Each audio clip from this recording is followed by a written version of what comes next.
نبی پاک صلی اللہ علیہ وسلم کے مدینے آنے سے پہلے ایک شخص تھا، عبداللہ بن ابی سلول اس کا نام تھا۔ تو مدینے والے لوگ اس کو اپنا پیشوا مانتے تھے، اوس بھی خزرج بھی، اس کی تاج پوشی بھی کی، بڑی اس کی منتا تھی۔ جب حضور آ گئے تو اس کا کاروبار بند ہو گیا۔ اب لوگ یہ نہیں سمجھتے کہ میں غلط ہوں، لوگ کسی کے مفادات کو ٹھیس پہنچتی ہے تو مخالفت کرنے لگ جاتا ہے۔ اب اس کے حالات جب خراب ہوئے تو اس نے پتہ کیا کیا، جھوٹ موٹ کا کلمہ پڑھ لیا۔ سمجھ آ رہی ہے باتوں؟ جھوٹ موٹ کا، اور منافقوں کا ایک ٹولہ اس نے تیار کر لیا جس کا قرآن مجید نے سورہ منافقون میں ذکر کیا۔ ایک جنگ کا موقع تھا، نبی پاک صلی اللہ علیہ وسلم تشریف لے گئے تو عبداللہ بن ابی سلول بھی چلا گیا۔ حضرت عمر فاروق رضی اللہ تعالیٰ عنہ کے ایک غلام تھے، وہ پانی لینے کنویں پہ گئے۔ ادھر سے انصار میں سے، چونکہ حضرت عمر کے غلام مہاجر تھے، انصار میں سے ایک شخص پانی لینے پہلے سے آیا ہوا تھا۔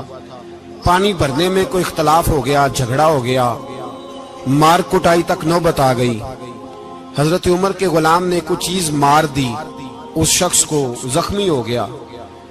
اس نے پکارا، عبداللہ بن ابی سلول نے سمجھا کہ موقع اچھا ہے، دوڑا ہوا آیا اور آ کر اس نے کہا، انصار مدینہ بھاگ کے آؤ، جلدی آؤ،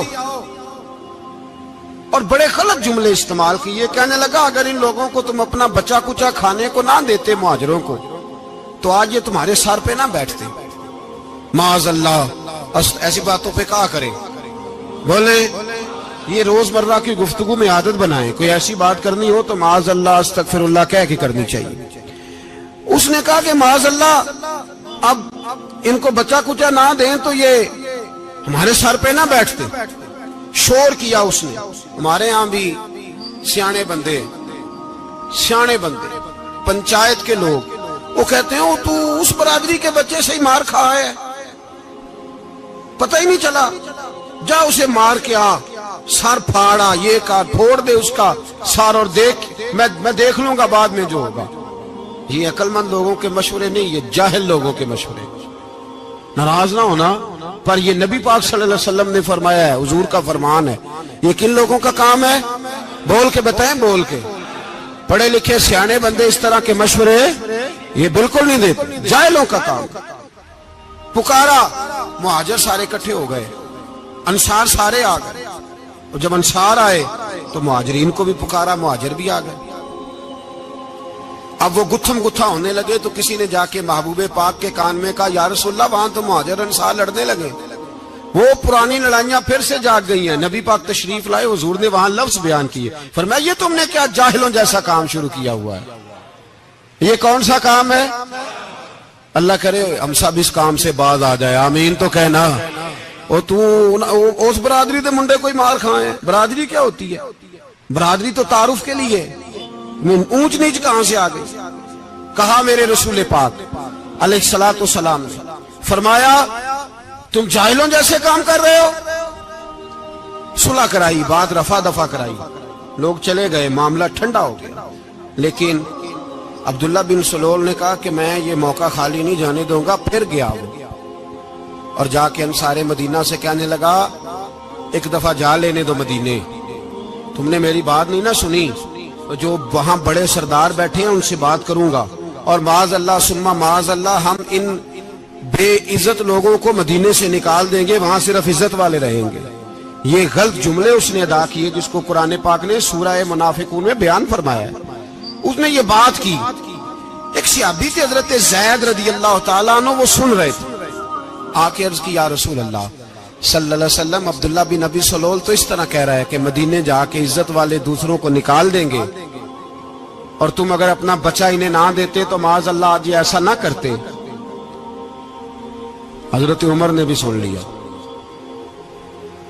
حضرت عمر نے بات سن لی، تلوار نکالی اور دوڑے۔ حضور نے بازو پکڑا، فرمایا کدھر جا رہے ہو؟ کہا یا رسول اللہ، اگر آج سزا نہ دی تو کل اور بات بھی کرے گا، اور اگر آج ایک قتل ہو گیا تو باقی سیانے بن جائیں گے۔ یا رسول اللہ مجھے چھوڑے، میں ماروں گا۔ حضور نے فرمایا عمر چپ کر، وہ جھوٹ موٹ کا کلمہ پڑھتا ہے، لوگ کہیں گے کہ محمد ابن عبداللہ نے اپنے ساتھی مارنے شروع کر دیے۔ چپ کر، حوصلہ کر، صبر کر، دلیری کر۔ حضرت عمر کہتے ہیں میری حضور کے کہنے پر میں ٹھہر تو گیا، پر وہ میرے اندر جو آگ لگی ہوئی تھی ٹھنڈی نہیں ہو رہی۔ کہتے ہیں میں چپ تو کر گیا۔ نبی پاک علیہ السلام نے پوچھا عبداللہ بن ابی سلول سے تو نے یہ کہا ہے؟ کہنے لگا حاشا وکلا، میں نے بات ہی نہیں کی نا۔ اب لوگ کہنے لگے کہ زید تو نوجوان ہے تو یہ بوڑھا آدمی ہے، چلو صحیح کہتا ہوگا۔ حضور بھی خاموش ہو گئے۔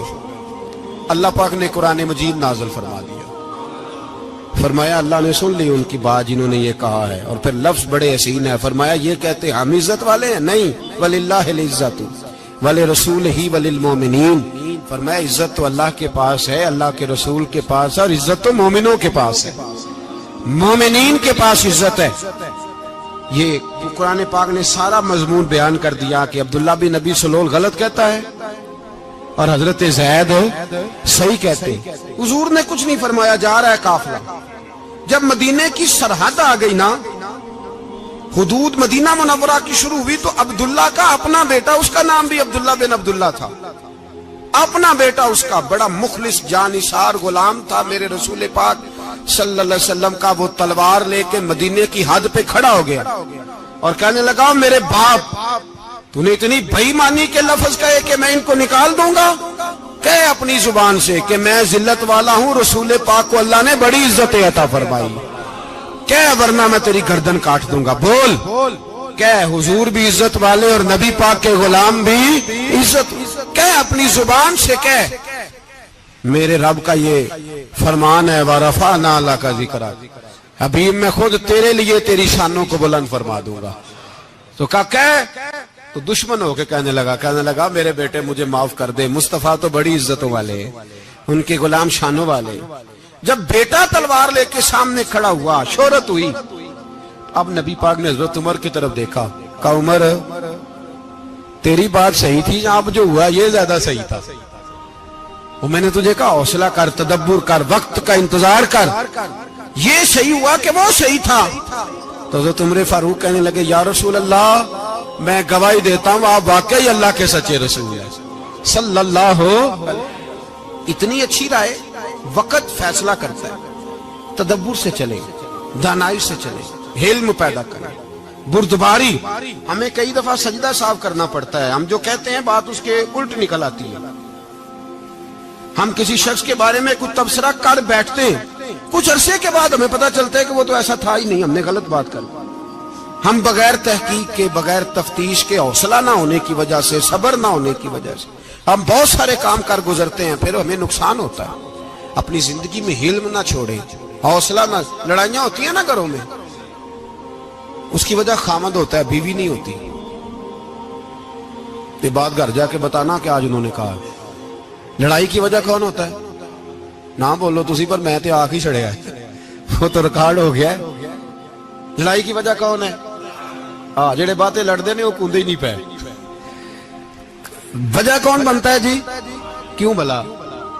اس لیے کہ نبی پاک صلی اللہ علیہ وسلم نے فرمایا عورت کی اگل آدھی ہے تو تیری تو پوری ہے نا، جس کا مطلب ہے لڑائی اگر بچ سکتی تھی تو مرد کی وجہ سے بچ سکتی تھی، گھر میں امن ہو سکتا تھا۔ کہتے ہیں جی بڑی بیوقوف ہے میری سنتی نہیں، تو میں نے کہا جو اس سے بحث کر رہا ہے وہ سیانا ہے؟ بولیں، جو بحث کر رہا ہے وہ عقل مند ہے؟ بندہ تو چلو تھا وہ دانشور شیکسپیئر، باتیں بعض اوقات اس کی کچھ ایسی ہیں۔ اس سے کسی نے پوچھا تھا عورتوں سے کون جیت سکتا ہے بحث میں، تو اس نے کہا تھا وہ جو ان سے بحث نہ کرے، جو ان سے بحث ہے۔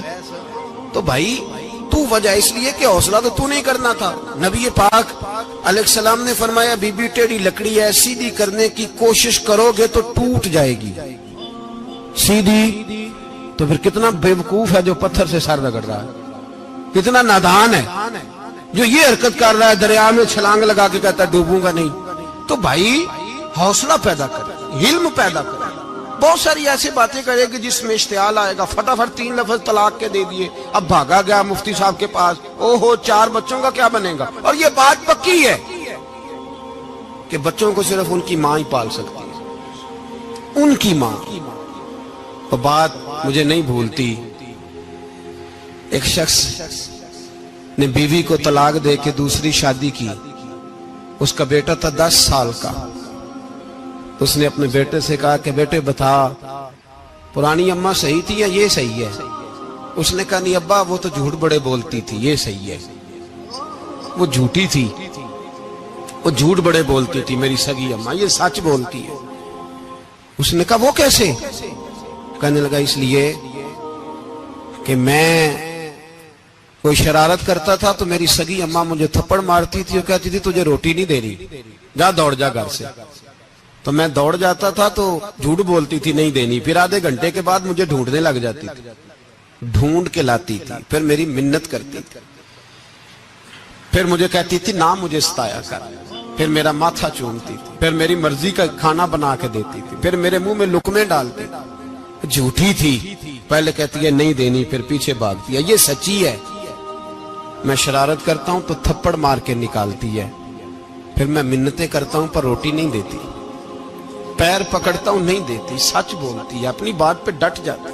او بھائی بچے اس کی ماں ہی پال سکتی ہے، تو نے 3 جملے کہتے سوچا ہی نہیں، تیرا کا گیا تو یہ تو نئی بیوی ملے گی، اور اس کا بھی کیا گیا، اس کو بھی شاید شوہر مل جائے.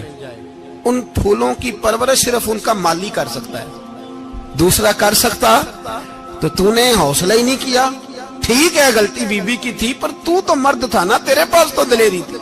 فٹافٹی 3 طلاق کے جملے کہہ دیے. اور میرے رسول پاک علیہ السلام نے فرمایا جائز کام بڑے ہیں پر طلاق جائز تو ہے پر میرے رب کو پسند نہیں، اللہ کو پسند.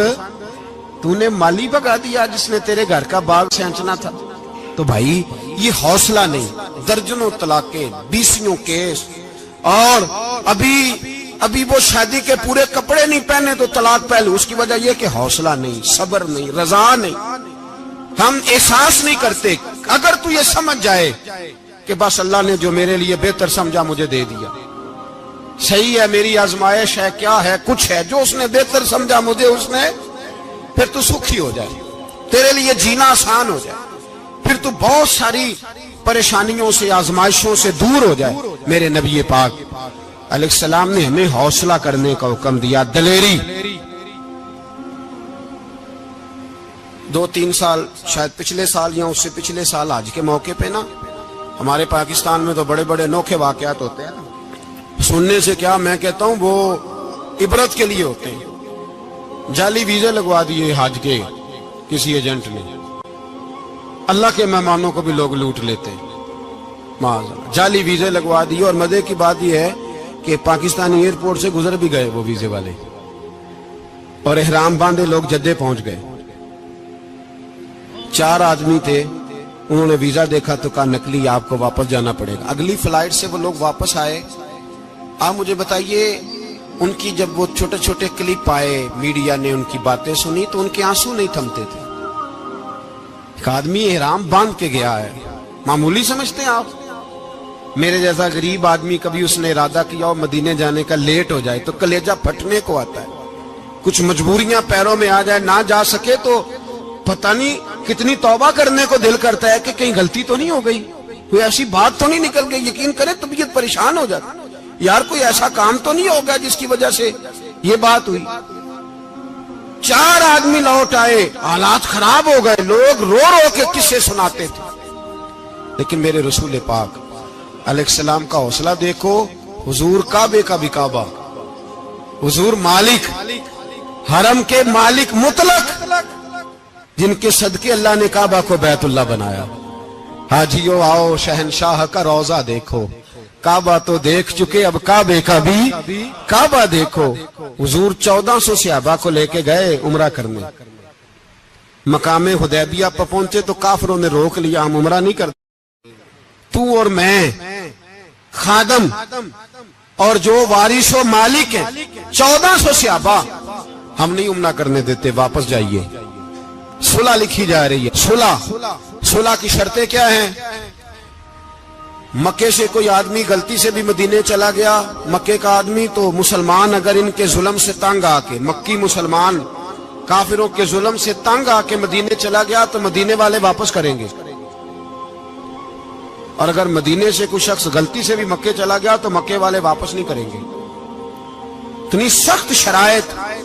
حضرت عمر غصے سے کانپنے لگے, صحابہ پریشان ہیں, پر میرے رسول پاک نے صبر دکھایا, حوصلہ, تدبر. یہ تدبیر ہے, صبر ایک بہترین تدبیر ہے, اگر کوئی اپنائے تو بہترین طریقہ ہے. حضور نے فرمایا ہمیں منظور ہے, صلح کرو. اور اتنا سخت حکم ہے, کہنے لگے 1400 احرام والے واپس جائیں, بعد میں آنا, اس وقت نہیں عمرہ کرنے دیں گے. میرے نبی پاک علیہ السلام, مجھے بتاؤ, مجھے اور آپ کو دکھ ہوتا ہے تیاری ہو تو پروگرام رہ جائے, تو اگر احرام باندھا ہو اور اللہ کے رسول نے بندھوایا ہو تو حضور واپس لوٹنے لگے تو کتنی تکلیف کی بات ہے. حضور نے فرمایا چلو آئندہ آئیں گے. معاہدہ لکھا جا رہا ہے, حضرت علی معاہدہ لکھ رہے ہیں, لکھو محمد الرسول اللہ صلی اللہ علیہ محمد الرسول اللہ صلی اللہ علیہ وسلم اور قریش مکہ کے بیچ معاہدہ. یہ تحریر لکھی جا رہی تھی تو ابو سفیان بول پڑا, کہنے لگا جی ہم محمد الرسول اللہ نہیں لکھنے دیں گے معاذ اللہ, یہی تو ہمارا جھگڑا ہے. اگر آپ کو رسول اللہ مان لیا تو پیچھے رہ کیا گیا, محمد ابن عبداللہ لکھے. حضور نے حضرت علی سے فرمایا رسول اللہ کاٹ کے محمد ابن عبداللہ لکھو. حضرت علی لکھ رہے تھے, محمد رسول اللہ لکھا تھا, فرمایا رسول اللہ کاٹ کے محمد ابن عبداللہ لکھو. تو حضرت علی کہنے لگے حضور مجھے یہ لفظ کاٹنا نہیں آتا, حضور مجھے یہ لفظ کاٹنا. کسی صحابی نے اعتراض نہیں کیا کہ لکھنا آتا تھا, کہا مجھے کاٹنا. حضور نے دوبارہ کہا علی کاٹ دو. کہا یا رسول اللہ مجھے یہ لفظ کاٹنا نہیں آتا. میرے حبیب نے تیسری دفعہ کہا علی کاٹو. تو شیر خدا نے قلم چھوڑا, ہاتھ باندھے اور کھڑے ہو کہنے لگے محبوبہ مجھے تیرے قصیدے لکھنے آتے ہیں, کاٹنے کوئی نہیں آتے. میں مجبور ہوں, مجھ سے نہیں ہوتا, کوشش کرتا ہوں, نہ قلم اٹھتا ہے نہ ہاتھ چلتا ہے. میرے حبیب پاک نے قلم پکڑا اور لفظ رسول اللہ خود کاٹ کے محمد ابن عبداللہ کرایا. بھائی وقت گزر گیا, صلح ہو گئی. یہ تدبر, یہ حوصلہ, یہ تدبیر میرے نبی نے فرمائی. اب تو 1400 کو مکے نے نہ داخل ہونے دیا, لیکن 1 سال ہی گزرا, تھوڑا ہی وقت گزرا, میرے رسول پاک 10,000 کو لے کے مکے میں داخل ہو گئے. 10,000. اس نے فائدہ دیا. حکمت کیا تھی, تدبر کیا تھا. قریش روز لڑائی کرنے آ جاتے تھے, تبلیغ ہی نہیں کرنے دیتے تھے. ان سے صلح ہو گئی تو نبی پاک نے کیسر کو خط لکھا, کیسر روم کو, ہرکل کو. دور دراز تبلیغ پھیل گئی, مسلمان 100,000 سے زیادہ ہو گئے. ان کی طرف سے اب وہ لڑائی بند ہو گئی. میرے حبیب پاک علیہ السلام کے حوصلے نے کمال دکھایا, اس تدبیر نے فائدہ دیا امت مسلمہ کو. 10,000 کا لشکر لے کے حضور کعبے میں داخل ہوئے. کل جو ابو سفیان کہتے تھے نا محمد رسول اللہ لکھنے نہیں دوں گا, آج وہ خود کہہ رہے تھے اشہدو ان لا الہ الا اللہ واشہدو ان محمد رسول اللہ صلی اللہ علیہ. کل جو کہہ رہے تھے کہ میں یہ لفظ نہیں لکھنے دوں گا, آج ابو سفیان کی حویلی میں لاکھوں لوگ, ہزاروں لوگ بیٹھے تھے اور سارے کہہ رہے تھے محمد الرسول اللہ محمد الرسول اللہ محمد الرسول اللہ صلی اللہ علیہ وسلم. میرے محبوب کی تدبر نے, فقاہت نے, اور پھر کمال ہوا.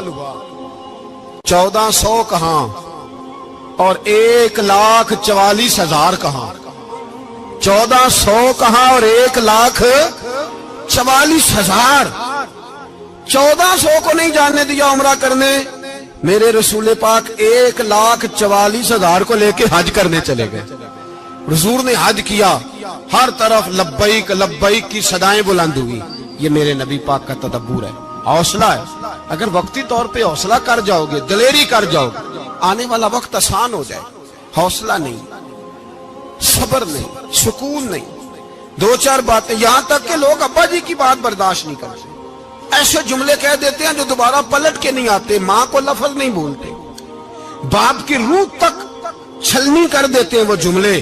لیکن لوگ اس وقت حوصلہ کرنے, اور ہم پنجابی لوگوں نے تو گنجائش ہی بڑی دے دی ہے.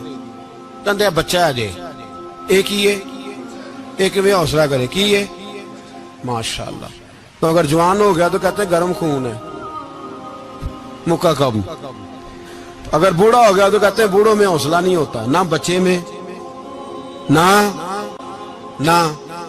تو کس میں حوصلہ ہوگا, بولے کسی میں بھی نہیں. چھٹی سب کو فتویٰ مل گیا نا, یہ بچہ ہے جی, ابھی یہ تو بچہ ہے, آپ تو سیانے بیانے ہیں, یہ بچہ ہے. کمال ہو گئی ہے بھائی, کیا مطلب ہے بچہ ہے؟ بچے کو سارا پتہ ہے, ہر چیز اسے آتی ہے, حوصلہ کرنا ہی نہیں آتا. اور پھر کہہ دیا وہ تو گرم خون ہے. وہ کیا بات کرتے ہو, گرم خون؟ ابے کے گلے پڑ گیا گرم خون, اس کو کھڑا کرو نا ایس پی کے سامنے اور اس کو مار تھپڑ اس کے منہ پہ, تیرے گرم خون کا پتہ چلے. غریب کے یہ گلے پڑ گیا, اس کو کھڑا کرو ایس ایچ او کے سامنے, پھر پتہ چلے گا خون کتنا گرم ہے.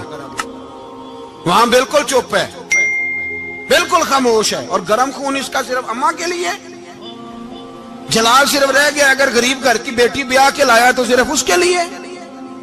کوئی ایسی بات نہیں. ہم بڑے سیانے, ہمارا غصہ بڑا سمجھدار ہے, ہمارا وہ گرم خون بڑا سیانا ہے. وہ جہاں دیکھتا ہے کہ معاملہ ہلکا ہے تو وہاں وہ گرم خون جلال میں, اور جہاں دیکھتا ہے کہ سامنے والا تگڑا ہے تو وہاں وہ گرم خون فوراً ٹھنڈا ہو جاتا ہے. حوصلہ پیدا کرے. زندگی حوصلے مند لوگ جیتے, جو حوصلے مند نہیں ہوتے وہ تو زندگی کا ایک سال لطف سے نہیں جی پاتے. حوصلہ کریں, مسکرائیں. میرے نبی پاک صلی اللہ تعالی علیہ وسلم نے نا عثمان بن طلحہ, کعبے کی چابی ان کے پاس ہوتی تھی. تو حضور نے ایک دن فرمایا عثمان, اچھا یہ نہیں تھا کہ عثمان خاص لوگوں کو چابی کعبہ کھول کے دکھاتے تھے, بلکہ ان کو قریش کی جانب سے یہ حکم تھا کہ جو بھی تجھے کہے تو نے کعبے کا دروازہ کھول دینا. نبی پاک علیہ الصلوۃ والسلام نے نا ہجرت سے 2-4 دن پہلے کہا کہ عثمان ذرا چابی دو, میں نے کعبہ اندر سے دیکھنا ہے. بڑے ٹھنڈے دل سے ذرا سننا, ادھر دیکھو میری طرف, ادھر دیکھیے گا ذرا میرے بھائی. میں نے ایک بندے سے کہا یار پانی کی بوتل دینا دکاندار سے, ایک ہے اس نے کہہ دیا نہیں میرے پاس. اس بات کا کوئی غصہ بولیے, اور اگر وہ کہے سارے زمانے کو ملے گی آپ کو نہیں دینی, پھر بولے میرا خیال ہے چپ کر کے ہنس کے آ جائیں گے, سوال ہی نہیں پیدا ہوتا. ہم کہیں گے مجھے نہیں نہ دینی, تو نے تو دکان اٹھا یہاں سے, بند کر اسے. کیا مطلب ہے سب کو دینی ہے تجھے نہیں دینی, کیا معنی ہے اس کا؟ لے کے جاؤں گا, جھگڑا ہوگا, بحث کریں گے. عثمان بن طلحہ سے حضور نے فرمایا دروازہ کھولو, کعبہ دیکھنا ہے. عثمان کہنے لگا میں ساری دنیا کو دکھاؤں گا, آپ کو نہیں دکھاؤں گا. کتنی سخت بات ہے, پر قربان جائیں رسول اللہ کے حوصلے پہ صلی اللہ علیہ. عثمان کہتے ہیں میں نے یہ بات کی تو نبی پاک مسکرانے لگے, اور میں اچھا نہیں دینی. تو حضور نے نا مسکرا کے اور میری کمر پہ تھپکی دی, فرمایا اچھا یاد رکھنا یہ چابی میں تجھ سے لے لوں گا, اور جس کو میرا دل کرے گا میں اس کو دوں گا. عثمان کہتے ہیں روز رات کو نبی پاک کے یہ جملے میرے کانوں میں گونجتے تھے کہ حضور نے فرمایا. کہتے ہیں جس دن پتا چلا نا نبی پاک 10,000 کا لشکر لے کے آ رہے ہیں, تو ابو سفیان میٹنگیں کر رہے تھے, مکے کے سارے سردار تیاری کر رہے تھے, اور میرے کانوں میں ایک ہی لفظ تھا کہ حضور نے فرمایا میں چابی لے لوں گا, پھر جس کو میں چاہوں گا اسے دوں گا. عثمان کہتے ہیں حد ہو گئی, وقت گزر گیا, حضور آ گئے, طواف فرمایا, اور طواف کے بعد میرے نبی پاک علیہ السلام نے فرمایا بلاؤ نا ذرا عثمان کو. عثمان کہتے ہیں میں چابی لے کے آیا تو دوسرا جملہ کوئی نہیں. ساڈے نا کوئی بندہ مشورہ دے وہ نہ منیے, تے جے کام مونج ہو جائے نا جن جو نے مشورہ دیتا سی تے وہ نال ہی غوث پاک بن جاندا ہے. تینوں آکھیا سی نا فوراً ہی داتا علی اجویری ہو جاندا ہے. وہ کہندے تینوں پتہ نہیں میں کڈا ولی اللہ, تینوں میں آکھیا سی میں انج نہ کر, اور بندہ پریشان ہوتا ہے کام الٹ ہو گیا, اور لاگوں آکھی جاندا ویکھو جی میں تے تانوں پہلوں ہی آکھیا سی. جی عجیب بات ہے, شیخ چلی کی طرح پیچھے پڑ جائے گا, میں نے تو پہلے ہی کہا تھا. او بس کر یار, اب تو خواجہ معین الدین اجمیری ہو گیا, بس کر. مشورہ ہی ہوتا ہے, کسی کا مل جاتا ہے اور کسی کا نہیں لیا جاتا. فوری طور پہ بندہ اٹھ کے نہ تو ولایت کی 4تھی سیڑھی پہ چڑھ جائے گا, کہے گا میں تو ابدال وقت ہوں, میں کتب دورہ ہوں, میں نے تجھے کہا نہیں تھا. بس کر یار, کئی دفعہ مشورے صحیح ہوتے ہیں, کئی دفعہ صحیح. بولیے نبی پاک صلی اللہ علیہ وسلم کی احد کے دن خواہش یہ تھی کہ اندر رہ کے لڑنا ہے. جوان صحابہ نے کہا باہر جا کے لڑائی کرنی ہے, حضور نے باہر جا کے جنگ کی. بظاہر مسلمانوں کو شکست ہوئی. حضور نے ایک دفعہ نہیں کہا کہ میں نے تمہیں کہا نہیں تھا اندر رہنا ہے, بس ہو گیا جو ہو گیا. اب اس میں فٹافٹ اگلے کو حوصلہ دو، کوئی عرض نہیں یار. نبی پاک سب بولیے صلی اللہ علیہ وسلم، میرے حبیب پاک علیہ الصلوۃ والسلام نے نا کہا عثمان کو بلاؤ. عثمان آئے تو عثمان کہتے میں نے چابی دی تو میں تیار تھا، میں تیار تھا کہ اب میری بات ہوگی اور رسوائی ہوگی. لیکن کہتے ہیں قربان جائیں مصطفیٰ نے تو یہ جملہ بھی نہیں کہا کہ میں نے تجھے کہا نہیں تھا، یہ بھی نہیں کہا. حضور نے چابی لی، کعبے کے بت صاف کیے، نماز پڑھی، واپس آئے. فرمایا عثمان میرا وعدہ تھا تیرے ساتھ کہ جس کو میں چاہوں گا چابی دوں گا، یہ لو چابی میں تجھے ہی دینا چاہتا ہوں، لے لو رکھ لو. عثمان کہتے ہیں وہ چابی نہیں میرے طرف آ رہی تھی، میری طرف ایمان آ رہا تھا. وہ چابی نہیں آ رہی، ایمان آ رہا تھا میری جانب. کہتے ہیں میرے ہاتھوں میں چابی آئی اور میری زبان پہ کلمہ توحید جاری ہو گیا. بھائی تدبر، حوصلہ، صبر، رضا. ہمیں تو ٹائم بھی نہیں گزارنا تھا. گھر کا ماحول، گھر کے اندر رہ کے لوگ دکھی ہیں، اس لیے کہ ہماری طبیعتوں میں حوصلہ نہیں. ایک منٹ کے لیے نہیں، ایک سیکنڈ کے لیے بھی ہم یہ برداشت نہیں کرتے کہ چلو تھوڑا انتظار کریں، وقت کو دیکھیں، موقع کو دیکھیں. میرے نبی پاک علیہ الصلوۃ والسلام پہ اتنی مصیبتیں آئیں کہ پہاڑ پہ آتی تو وہ ریزہ ریزہ ہو جاتے، لیکن کسی مقام پر بھی حضور علیہ الصلوۃ والسلام شکوہ کرتے نظر نہیں آتے.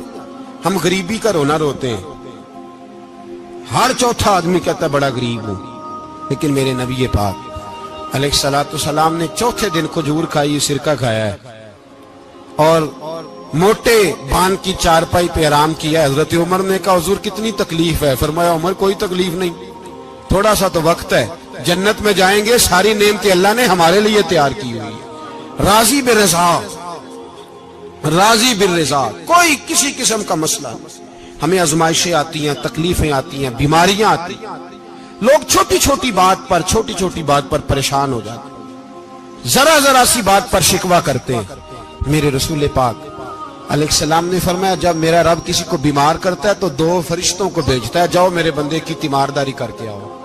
اللہ اکبر، خود رب بھیجتا ہے، جاؤ میرے بندے کی. تو مجھے بتائیے جب اللہ بھیجے تو پھر تندرست خوش نصیب ہوا کہ بیمار؟ جی تندرست پھر خوش نصیب کون ہوا؟ میرے نبی پاک صلی اللہ علیہ وسلم نے فرمایا رب 2 فرشتے بھیجتا ہے، فرماتا ہے پتہ کر کے آؤ میرے بندے کا اس کا کیا حال ہے، حالانکہ اللہ سارا ہی جانتا ہے. فرشتے آتے ہیں، واپس جاتے ہیں، رب کریم پوچھتے ہیں بتاؤ میرا بندہ کیا کہتا تھا؟ اللہ تجھے سارا ہی پتہ ہے، پر ہم سے پوچھتے تو بتا دیتے ہیں. وہ یہ کہتا تھا کہ میں اپنی رب کی رضا پہ بڑا ہی راضی ہوں.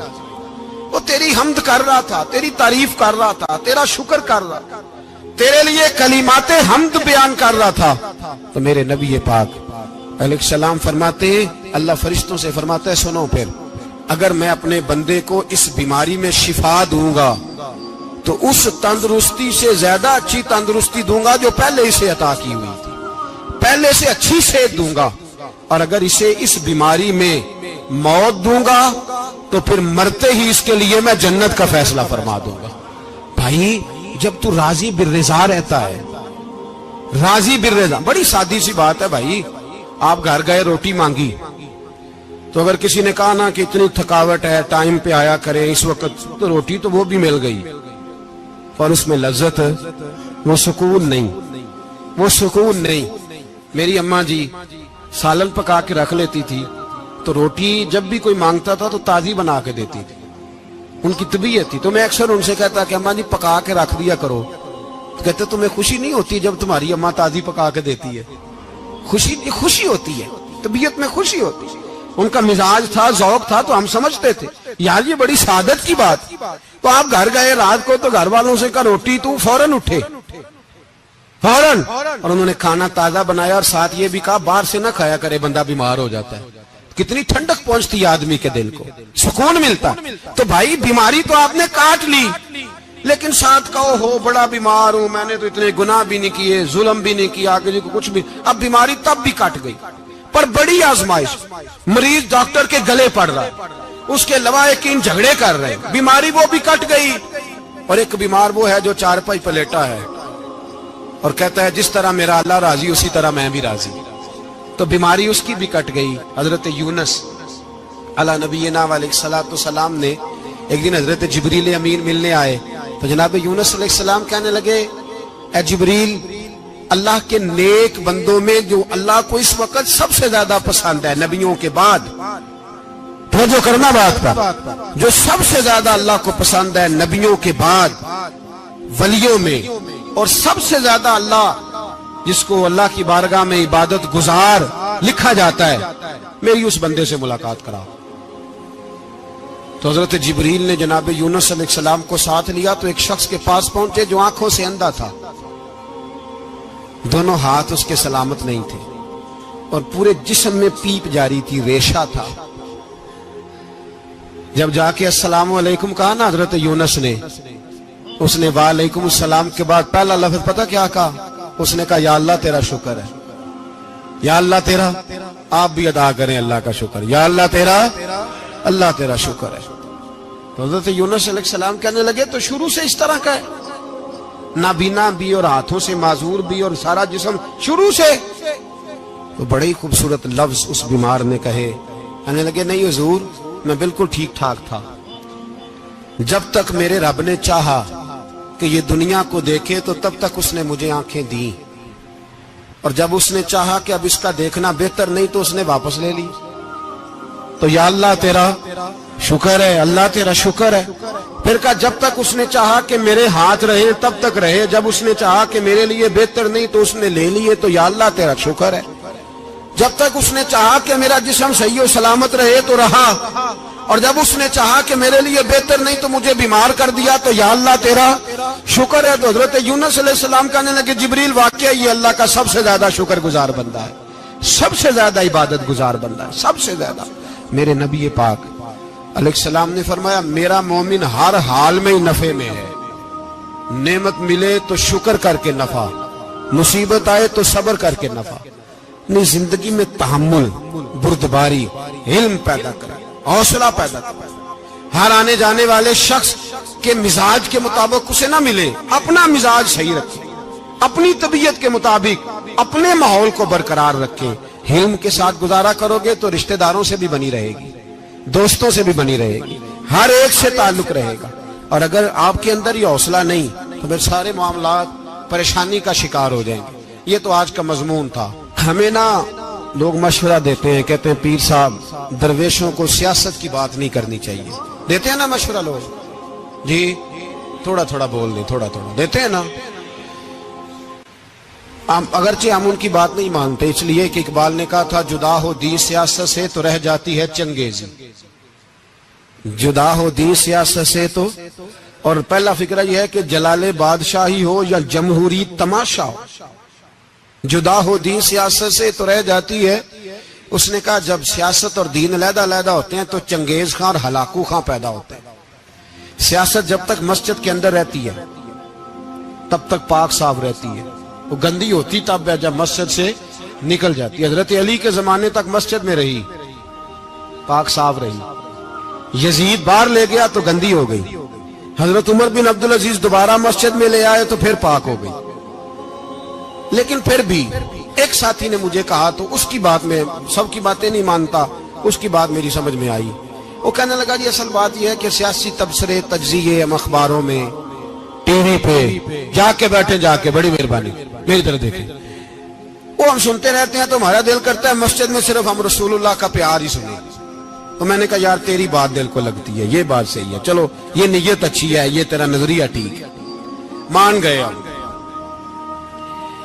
میں چلا گیا دکاندار کے پاس اور میں نے اس کو جا کے کہا کہ گاڑی کا انجن کھولو، اس طرح کرو اس طرح۔ اس نے کہا مولانا آپ جا کے نا گھر تو فقہ کی کتاب کھولیں، اس لیے کہ گاڑی کے انجن کے بارے میں آپ کو معلومات، یہاں اگر آپ نے یہ کام کرنا ہے تو اس کو پڑھیں، کسی استاد کے پاس ورک شاپ پہ آئیں، آپ کے ہاتھوں کو، منہ کو، چہرے کو مٹی لگے، دھواں لگے، گریس لگے، پھر آپ کو پتہ چلے گا انجن کیسے کھلتا ہے۔ صحیح کہہ رہا ہوں نہیں صحیح کہہ رہا؟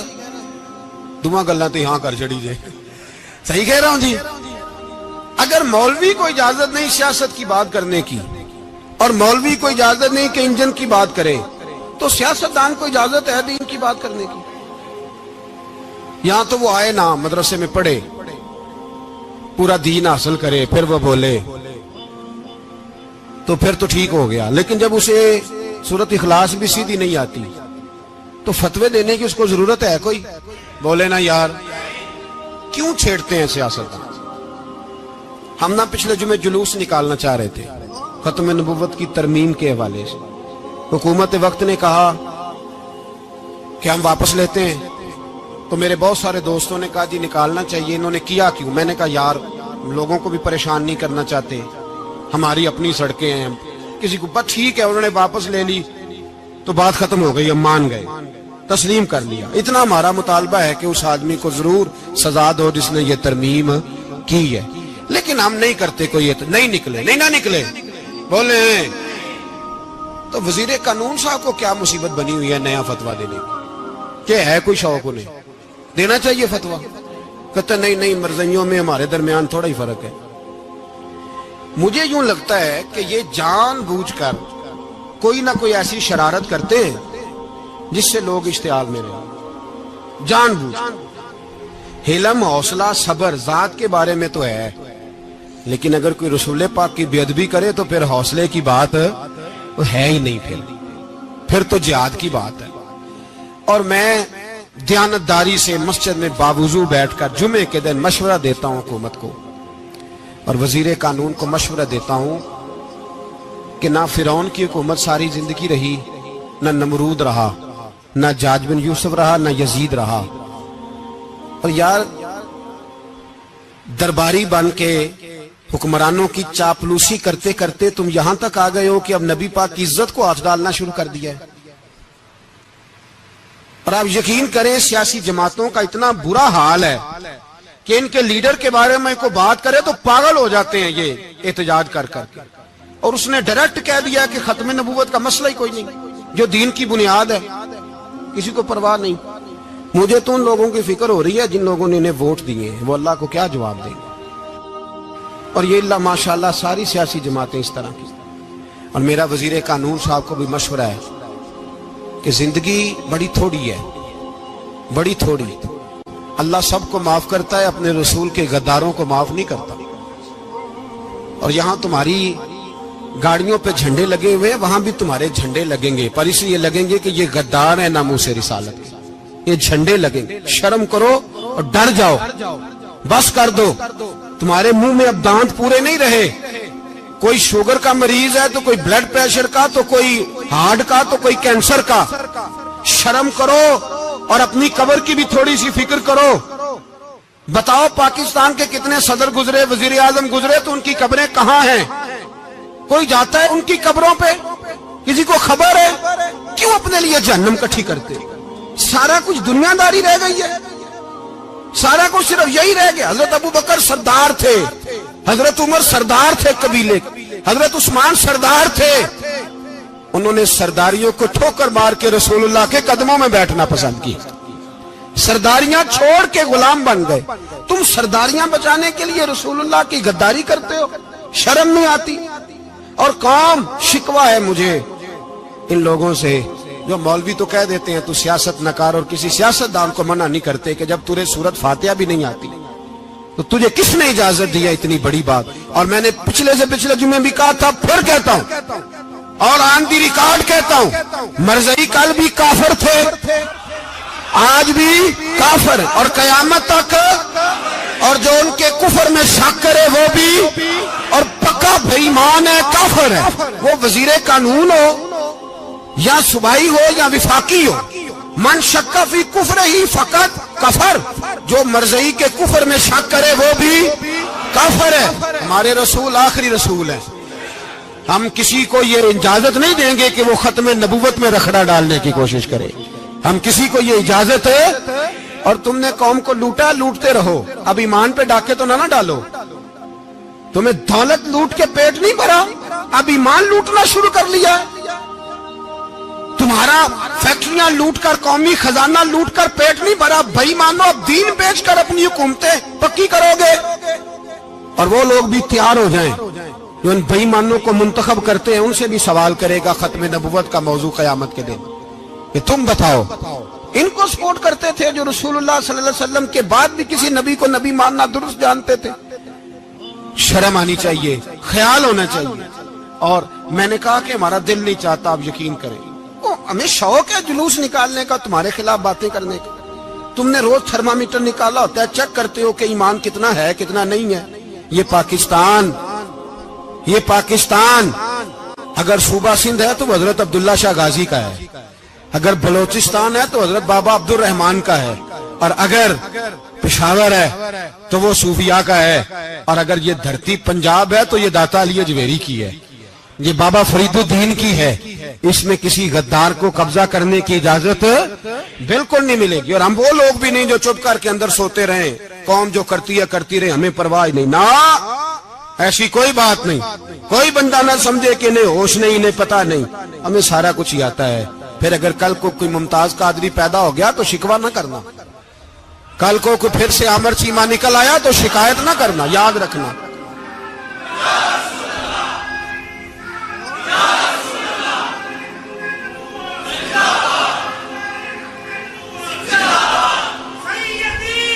تو میرے بھائی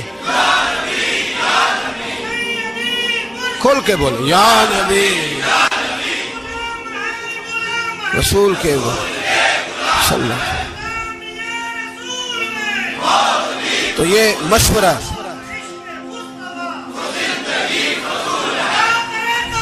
جزاک اللہ، تو یہ تمہیں مشورہ ہے۔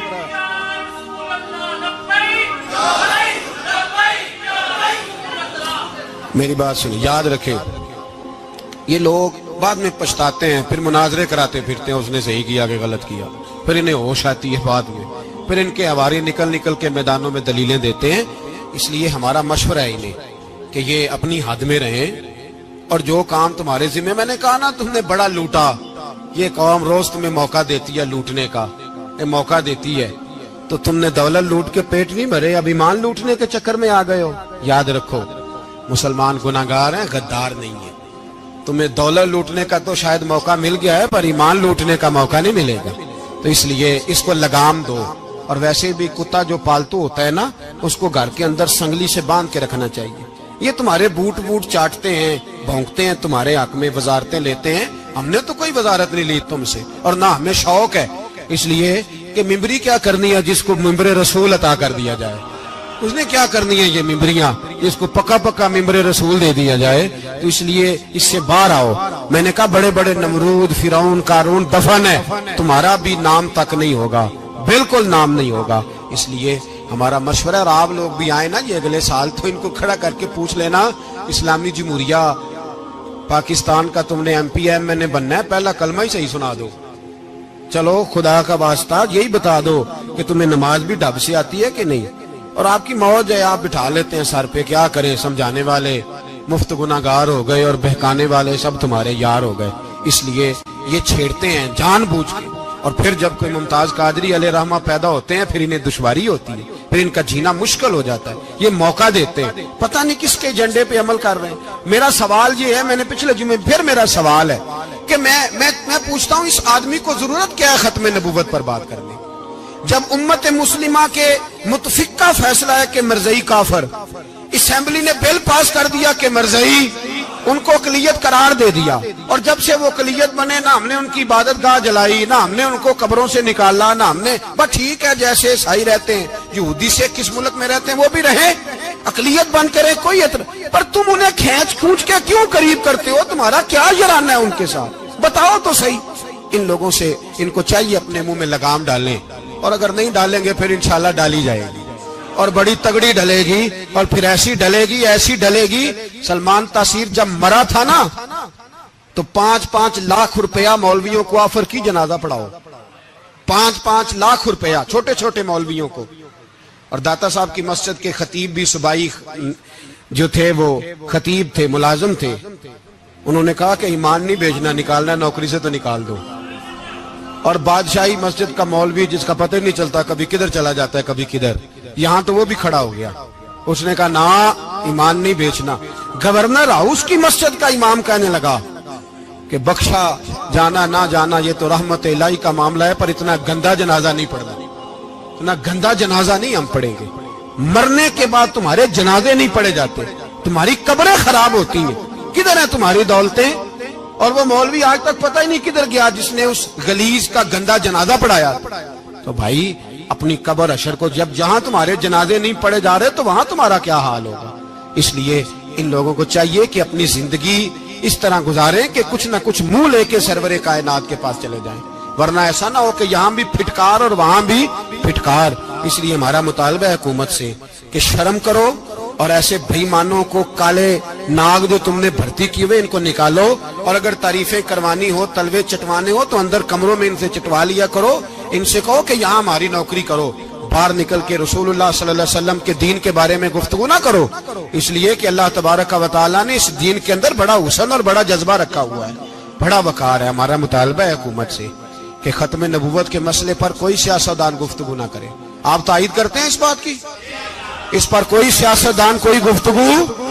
ہمارے پاس بڑے تماشے ہیں سیاست کرنے کو, باقی تماشوں پہ سیاست کرو.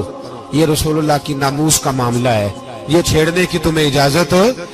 مجھے سمجھ نہیں آتی یار, جب بات ختم ہو گئی, اسمبلی نے بل واپس لے لیا, تو صوبائی وزیر قانون کو آخر تکلیف کیا ہے؟ آپ کے پاس جواب ہے کوئی اس بات کا؟ بات ختم ہو گئی, ہم نے جلوس نہیں نکالنا, چھوڑ دیا, خاموش ہو گئے. علماء نے میٹنگیں بلائی تھی, کینسل کر دی, ٹھیک ہے جی بات. اب دوبارہ سے کیوں چھیڑتے ہو؟ پھر کہتے ہیں احتجاج ہوتا ہے, شور ہوتا ہے. تم خود ایسی حرکتیں کرتے ہو جس سے افراتفری پیدا ہوتی ہے. اپنی ہستی سے ہو گئے بیزار, آپ ہی بن گئے جمال یار. اے غمی